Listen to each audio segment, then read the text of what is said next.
Once again, Dave hooks up with Lake Erie super stick Simon the Iceman Frost. Unfortunately, the wind keeps them off the main lake, making this a show dominated by spinner baits, skyscrapers, ships, and seagulls. Got him. Oh, giant dude. She looks really good. That one just hammered it. We're gonna get bombarded by these birds. It's Pucalips. Pucalips. Oh, they're fish. Big one. Nice one. Another good one. This dude absolutely smashed that spinner bait.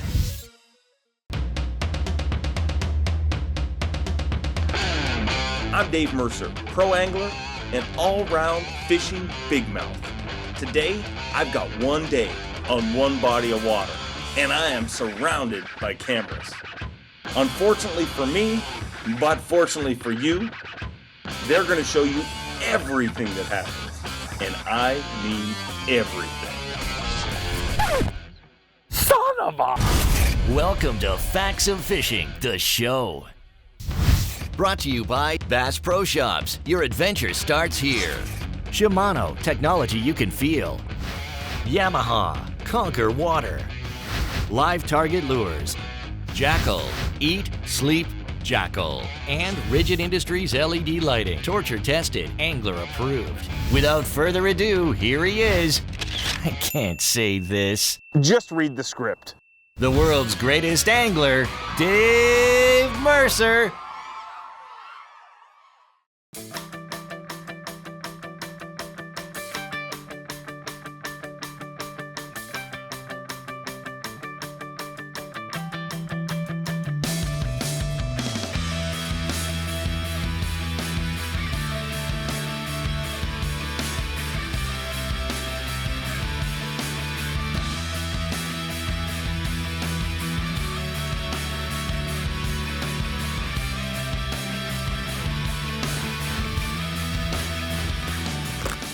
This is pretty much the most lethal drop shot bait there is out there. The Jackal crosstail shad. I mean, every once in a while a bunch of baits come along that everybody know, whether you're the Elite Series or any tournament circuit you go to.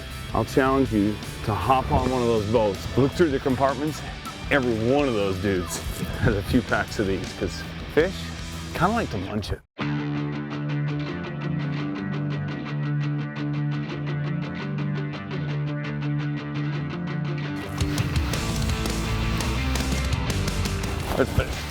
Little punk. Welcome to the SS Mercer. See ya. Oh, there's one. Little dude. Not what we are looking for. There's another one. Another one. He's angry. You see where that fish is hooked? It's exactly where you want your drop shot fish hooked. You just want them to a bit bigger. Get him? Got him. Just a little dude. He barely touched it. Come here, punk. You definitely are not touching this color. Another one. That's a good fish. Lay on my butt and boat me a bass. Not a super giant, but a good one. See ya.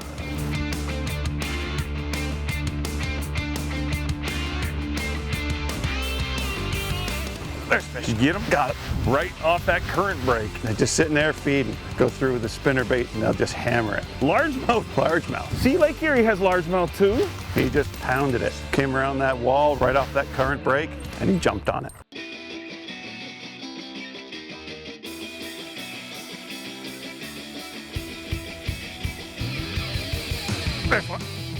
Get him. Just slammed it.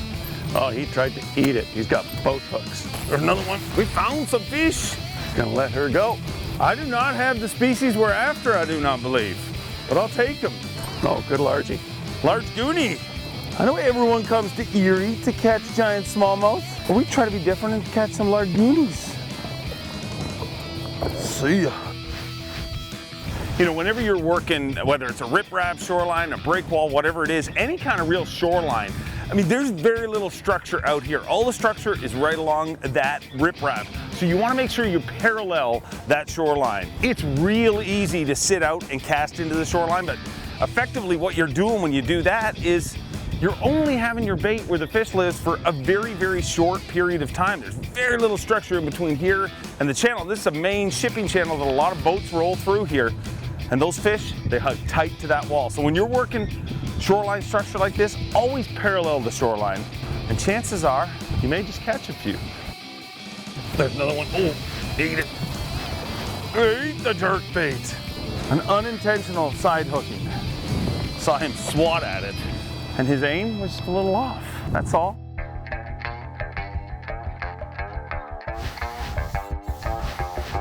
All right, let's move. And I'm gonna throw a spinnerbait. It's a breakwall bass bonanza. You got breakwalls?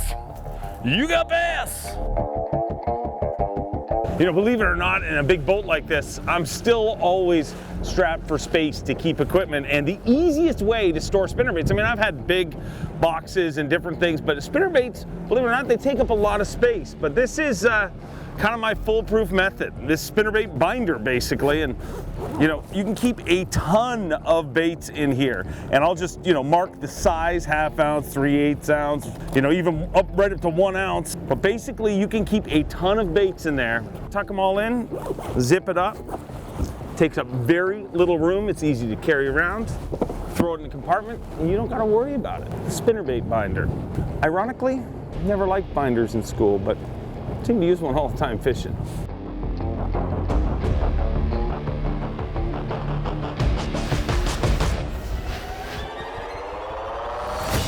Fish, nice.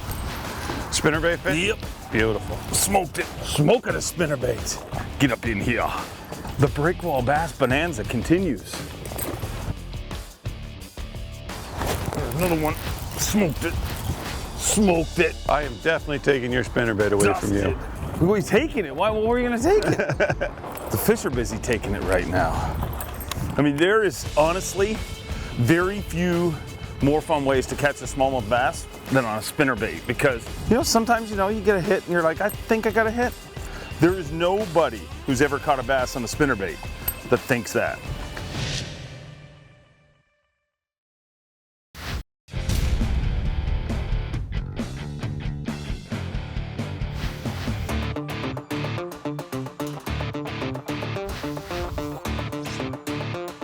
Let's keep dusting them on a spinnerbait.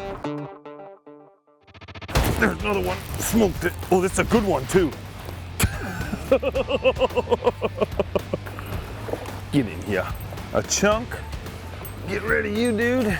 A lot of people look at that bait and think, oh, my spinnerbait's ruined. It's not. Just bend it back. And that is the advantage of using a good quality spinnerbait. I mean, that old saying that your parents used to say, you get what you pay for, is very true in spinnerbaits. These spinnerbaits have a very thin wire. It gives it a lot more vibration, and I think catches you more fish. It's gonna get bent a little bit, but the advantage is you can bend it back and keep on catching them.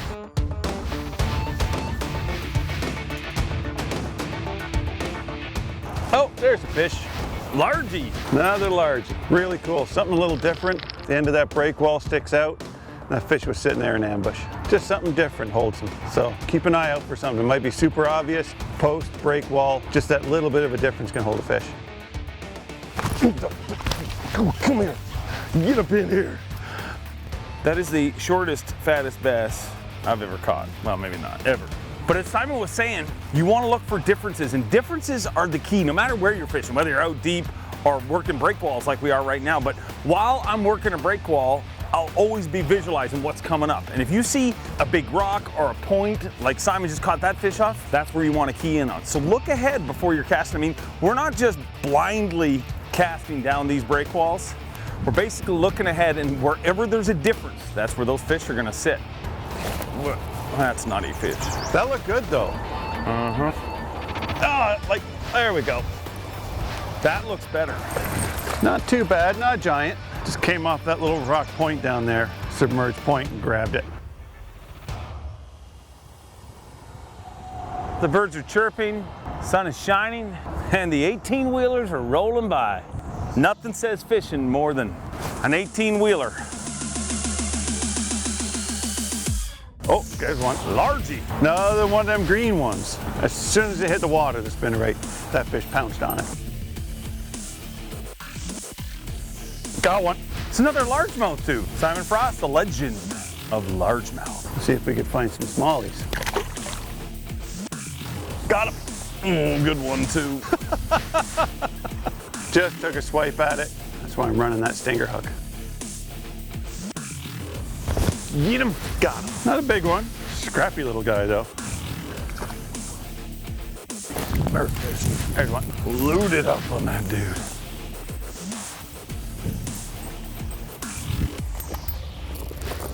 Here's a little sneaky secret you want to do. I like to do it when I'm fishing smallmouth, and stinger hook works great on all spinner baits, but when I'm fishing smallmouth, a lot of times I'll run a treble hook spinner bait, and a lot of people won't do that just because it's more apt to snag. The thing to remember about smallmouth is a lot of times they'll swat at that bait. I mean, I always compare them to a cat or something. They're very curious. They'll swipe at that bait, and with that treble hook, you're gonna catch some of those fish. And all you do is slide that little trocar treble hook on, take a little piece of surgical tubing, feed down the shaft, and you are set for some spinnerbait swatting small jaws.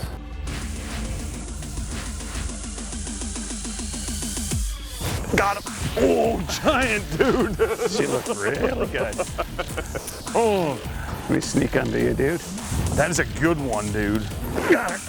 It's got to be real careful. That one just hammered it. It's got the stinger in its mouth, and then the other hook on her too.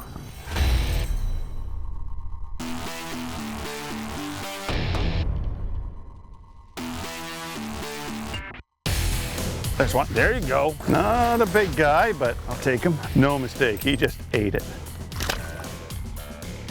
Oh, there's one. Not a big guy, but definitely full of energy. When you're firing a blade along like this, it's real easy, if you're me, just to fall into that mold of just the steady retrieve. Don't be afraid to add some action to a spinnerbait. What I call it is basically a triggering effect. So a lot of times, that bait's just running back smooth, and just by quickly, a couple of turns of that reel, speeding up those blades, it's a triggering effect to the fish. I mean, the fish is following it behind it, looking at it, and you're giving it a reason to eat. And that's one of the reasons that a jerk bait is so effective, because it's a constant triggering effect. There's a fish. Look at that, this fish, making me look like I know what I'm talking about, and got off, but that's all right. Add a triggering effect to your bait. So when that bait's running along there, that fish might be looking at it, chasing it, but if you don't give it a reason to bite, it may just follow it all the way to the boat, which is no good. If you want a triggering effect, just speed up that bait or kill it, add a little action. Also adds noise, those blades will clink together, and the small jaw go munch munch. There's a fish. Looks like a good one. Right in front of the boat. Easy, dude. It's a good one. That it is. It's even better one when it gets in the boat. There's one. Got one. Simon's hooked up, and this fish right there, a prime example of what I was just talking about. Swatted and got him on that little trocar treble. I got him actually on every single hook, known to man, and that's not a bad thing. Mine's not quite as big. That's nice of you, though. Well, I wanted to make you feel a little better, so I went for the smaller one. That's good. Out of species too, so that one's largy, so. It's a certain way to get invited back. Is catch smaller fish than me.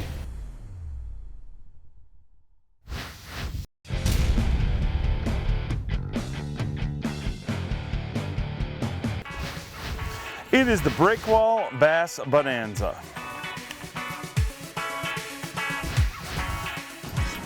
This is another spot we could work. That's noisy though. There's 10,000 seagulls there. No less. No less than 10,000. No, not even like 9,999. Come on, fish. The spot you speak of with all seagulls, how deep is it? The spinnerbait deep. Okay. Maybe we should try that. All right, let's go.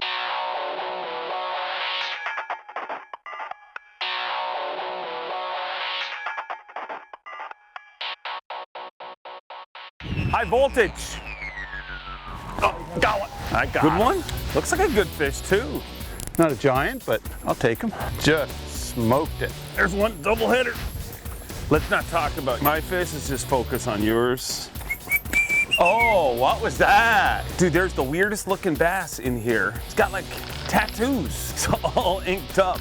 I want to catch him just to see him. Let's throw a drop shot on his head. See if Inky Gillespie bites. There's a fish. I don't think it's Inky Gillespie. It's not Inky Gillespie. There is the weirdest looking fish. Look, look. Whoa. Oh, sorry. That was an accident. I did not. That was totally unintentional. Did not mean that at all. We're gonna get pooed on. Pooed on, facts of fish and poo special. There's one. Good one? I don't know. Decent one. Very scrappy. Very, very scrappy. We'll just get him back in the water. All right, I'll be honest. There's a lot of good fishing shows you can watch. But right now, myself and Simon, we're gonna prove to you that we care. We care about you guys more than any of the show hosts in our quest to continue bashing these breakwall bass. We're going into war, really. I mean, this is Pookalypse right ahead. Pookalypse. We're gonna get bombarded by these birds. It's Pookalypse. Pookalypse. You know, like apocalypse. I love the smell of seagull poo in the morning. Pookalypse. Oh, look at the little babies on shore. Those are about the only ones that aren't gonna poop on us. You know the thing about fishing that's so nice, Simon? You know, the peace and quiet. The majestic sound of the birds. Ah, it's nature. Nature in its finest. So look, dive bombers all around us.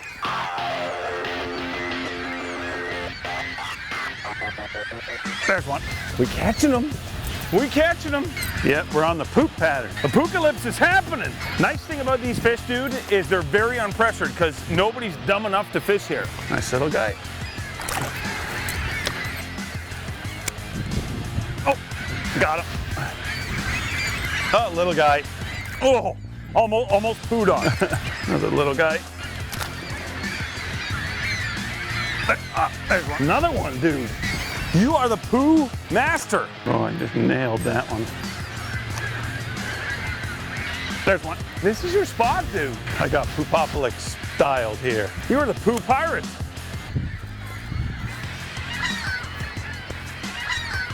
Hey, you got schnauzer on you. Zoom in.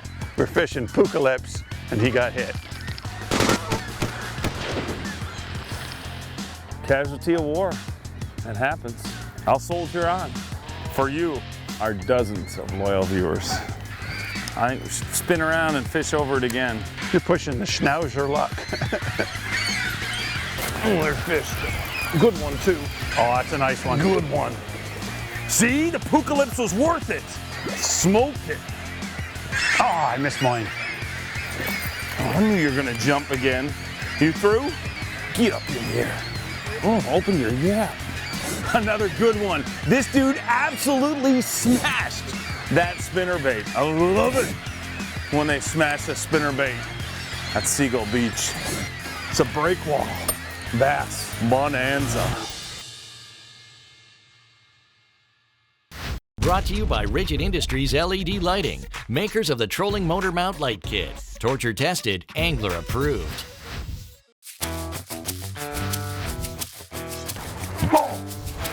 We got to catch this fish, Dave. Is it big? It's huge.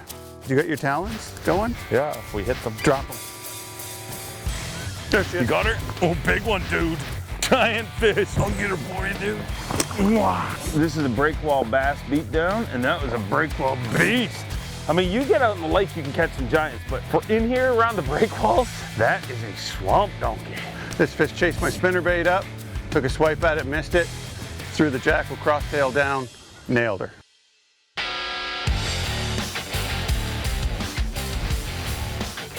Got one. Get him! Put a saddle on him and ride him, Simon. Ride him to greatness. And just on that stinger. Through the magic of television, we are going to put a saddle on that fish and let you ride him. Ride him, Smalley! I'm a little bigger than the fish, so I think I'd squish him.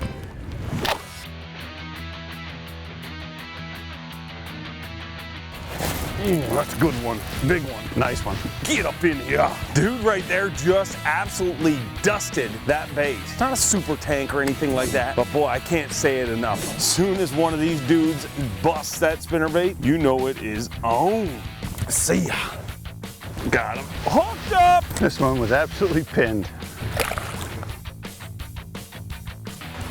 That wind picked up a little more than they said it was gonna. Oh, fish. Get up in here. Another one eats the spinnerbait. Feels like a storm could be coming. It does. We should look at a weather radar. There's a storm of sorts brewing. There has to be. There's one. The storm is rolling in. Definitely not a giant. It's a good one. I'll take it.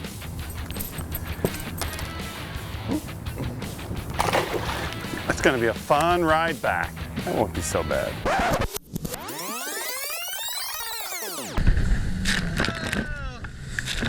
These are bigger than you think. Kids, it's hot tonight. Boys, we're gonna get wet. I'm on the right side of the boat. Last cast. Here it is. Here we go. What?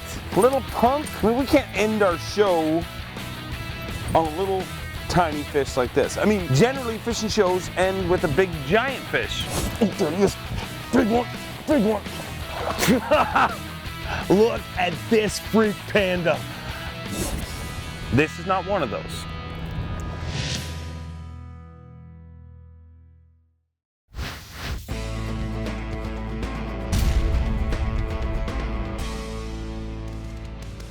Dave and Simon fished for 6 hours and 24 minutes, made 1,564 casts, and caught an incredible 43 fish, while only getting pooped on once. And that's the score. Now it's time for the facts. The majority of today's fish came on a half-ounce Jackal Super Eruption spinnerbait, fished on a 6'10" medium-action Shimano Jackal Poison Adrenarod paired with a Shimano Metanium XG and spooled up with 17-pound fluorocarbon line. However, there were a few bonus fish that ate a Jackal Crosstail Shad and a live target bait ball yearling jerkbait. If you ask me, the bonus we were all waiting for was more seagulls with better aim. And that's the facts.